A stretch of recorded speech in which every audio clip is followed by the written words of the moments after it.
নমস্কার বন্ধুরা, education culture YouTube চ্যানেলে তোমাদের প্রত্যেককে স্বাগতম। তোমরা যারা West Bengal state council of technical and vocational education and skill ডেভেলপমেন্টের আন্ডারে বর্তমানে ডিপ্লোমা ইঞ্জিনিয়ারিংয়ের সেকেন্ড সেমিস্টারে পড়াশুনো করছো, তো তোমাদের কিন্তু অলরেডি যে ইভেন্ট সেমিস্টার এক্সামিনেশান সেকেন্ড সেমিস্টারের ক্ষেত্রে সেটা কিন্তু শুরু হয়ে গিয়েছে কাল থেকে, অর্থাৎ 30/5/2025 থেকে। আজ হচ্ছে 31/5/2025 এবং আজকে একটা অত্যন্ত ইম্পর্টেন্ট কিন্তু টপিকের বা সাবজেক্টের তোমাদের এক্সামিনেশন রয়েছে। সাবজেক্টটা হচ্ছে fundamentals of electrical and electronics engineering. দেখো, অনেক স্টুডেন্ট রয়েছে যারা ইলেকট্রিক্যাল এবং ইলেকট্রিক্যাল রিলেটেড যে টার্মগুলো রয়েছে তার সাথে পরিচিত, আবার অনেক স্টুডেন্ট কিন্তু পরিচিত নয়।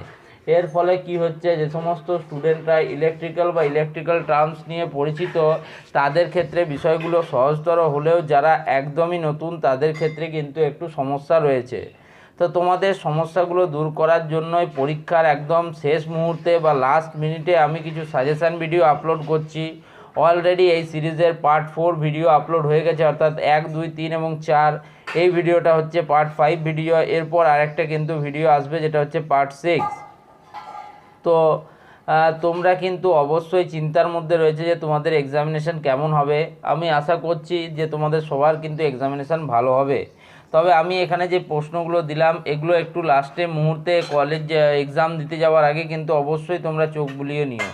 প্রশ্নগুলো একটু দেখো। ফার্স্ট প্রশ্ন, if the length of a material is doubled then the value of resistance will be. দেখো, আমি তোমাদের আগেই বলেছিলাম resistance is proportional to length এবং resistance is inversely proportional to area.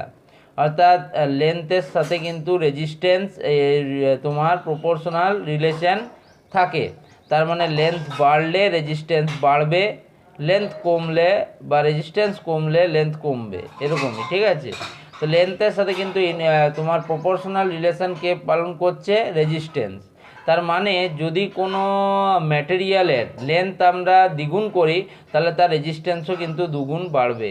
তাহলে এর আনসার হবে অপশান এ, ডাবল। ঠিক আছে, নেক্সট 2 নম্বর প্রশ্ন কি বলছে, define the term frequency related to AC wave from.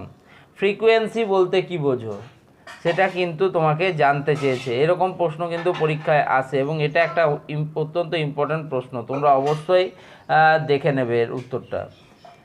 Question number 3 কি রয়েছে দেখো, write the expansion for MCB. এমসিবির ক্ষেত্রে তোমাকে তার এক্সপানশনটা লিখতে বলা হয়েছে, এটা একটা ভালো প্রশ্ন। নেক্সট 4 নম্বর প্রশ্ন দেখো কি বলেছে, name the commercial unit for electrical energy. এটা কিন্তু আমি আগের দিনই তোমাদের করিয়েছি। দেখো, ইলেকট্রিক্যাল এনার্জির যদি আমরা ইউনিটের কথা বলি তো 1 ইউনিট সমান সমান হচ্ছে 1 কিলোওয়াট আওয়ার বা 1000 ওয়াট আওয়ার, ঠিক আছে। তার মানে যদি তোমাকে জিজ্ঞেস করে name the commercial unit for electrical energy, তাহলে তার উত্তর হবে কিন্তু 1 কিলোওয়াট আওয়ার। ওকে, নেক্সট 5 নম্বর প্রশ্নটা দেখো কি প্রশ্নটা দিয়েছে, write the equation for single phase active পাওয়ার।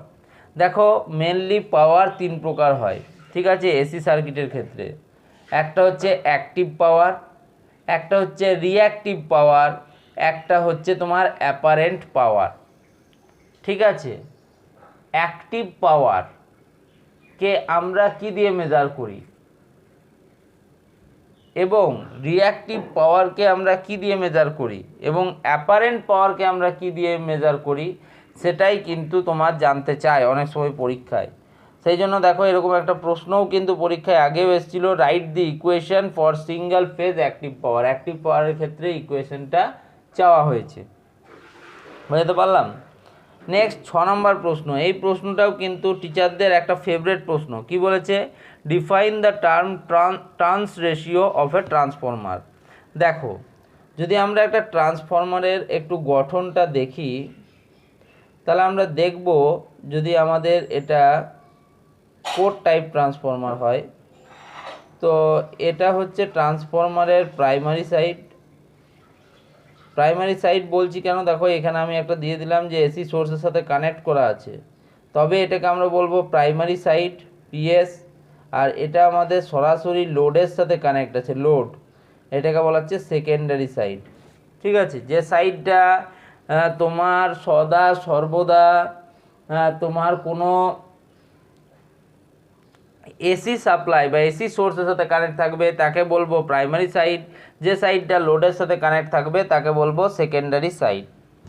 তো দেখো প্রাইমারি সাইডেও কিছু টার্নস আছে, ঠিক আছে, তো প্রাইমারি সাইডের টার্নসকে আমরা ধরলাম N1 এবং সেকেন্ডারি সাইডেও কিছু টার্নস আছে যাকে আমরা ধরছি N2।